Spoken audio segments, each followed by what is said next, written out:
Would you like to make your last mortgage payment sooner rather than later? Well, I've got 8 tips to help you pay off that mortgage early and become a debt-free homeowner.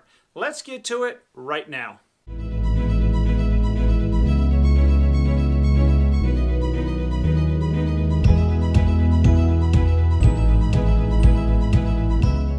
And I'm Mike Gallagher. If you want to learn everything about living in Utah, eating, sleeping, drinking, you may consider hitting that subscribe button down below. Let's become a friend. Also, if you hit that bell notification, you'll be notified every time I release a new video, and that's every week. Whether you currently live in a home or you're looking at buying your dream home, most Americans have to take out a mortgage to make that large purchase. Most people's dream is to eventually pay off that mortgage. Allow them some more freedom and be debt-free. Maybe you'd like to retire sometime and having a paid-off home would be high on that list. Maybe you'd like to take and turn that home into a rental and let it generate income for you. Maybe it's your dream to hand it over to your kids so they can live in a debt-free home. Well, I've got 8 tips to help you get across the finish line with paying off that mortgage early. Stay tuned to tip number 7. It's my favorite tip of all. Tip number 1. Bi-weekly payments. On a standard mortgage, you would make 12 payments over a calendar year.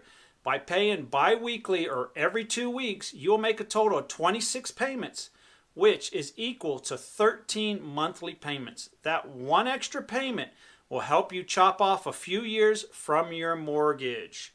Talk to your mortgage company or your loan processor on what you need to do to get onto a bi-weekly payment schedule.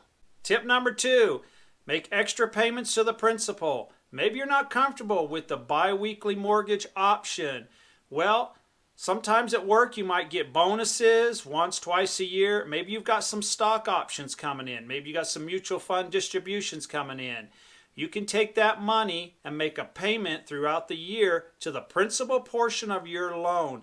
Make sure it's not going to your general monthly payment. That is just going to the principal portion. That'll help you pay down that mortgage a little bit quicker. Tip number 3, increase your income. Get a side hustle gig. In this gig economy, there's a lot of opportunities out there. You can drive for Uber, Lyft, Uber Eats. There's a few of them. There's also websites on the internet. Maybe you're a computer programmer, an architect, etc., etc. You can find some side work for the evenings. I came across a guy that drives for Uber. He spends 1 extra hour of his day taking people around town. He collects all that money and monthly he sends it to his mortgage. Tip number 4, rent out a room. There's various websites like Airbnb where you can rent out a room of your house and earn a few extra dollars towards that mortgage. Maybe you have a spot to park a camper trailer or a motorhome. There are websites out there where you can also rent out that spot. You can also rent out your basement if you have room that people can store their stuff there, kind of like a self-storage. There's websites out there so you can rent that out. Tip number 5, credit card rewards. I'm not a big fan of credit cards in general, but if they are managed right, they are great tools. There are some credit cards out there that will give you cash back. So throughout the year, you put all your purchases on that particular credit card and then get a check for the cash back.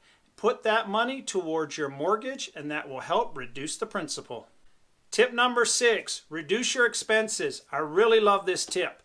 Get a book and write down everything that you spend throughout a month. You might find some items on that particular list that you do not need anymore. Do you need to go to Starbucks 2 to 3 times a day? Do you need to eat out lunch every day? When you add up what those expenses really are and you see it in writing, you might eliminate some of them or reduce some of them and take that extra money, put it towards your mortgage payment. Tip number 7, drop PMI. PMI stands for Private Mortgage Insurance. A lot of people have this on their home loans. If you do not have 20% equity when you purchase that home, you are required to have PMI insurance. So if you follow the tips above and get that principal balance down to where you have 20% equity in the home, you can apply to your mortgage company to eliminate the PMI insurance. Then take that money, which is hundreds of dollars a month, along with the other tips above, put all that towards your mortgage and watch the numbers go down. Tip number 8, refinance to a shorter term. After you've paid down your mortgage a little bit, you may consider going to a 15-year loan or a 10-year loan. Remember, banks love 30-year loans. When you first start making payments on a 30-year loan, a huge chunk of money is going towards the interest as opposed to the principal. When you get to a 15-year or 10-year loan, a larger percentage of your monthly payment will be going towards the principal. So in conclusion, I'd love to hear your comments down below on tips you have on paying down a mortgage. If you enjoyed this video, I appreciate if you'd give me a thumbs up. Until the next video, take care and stay safe.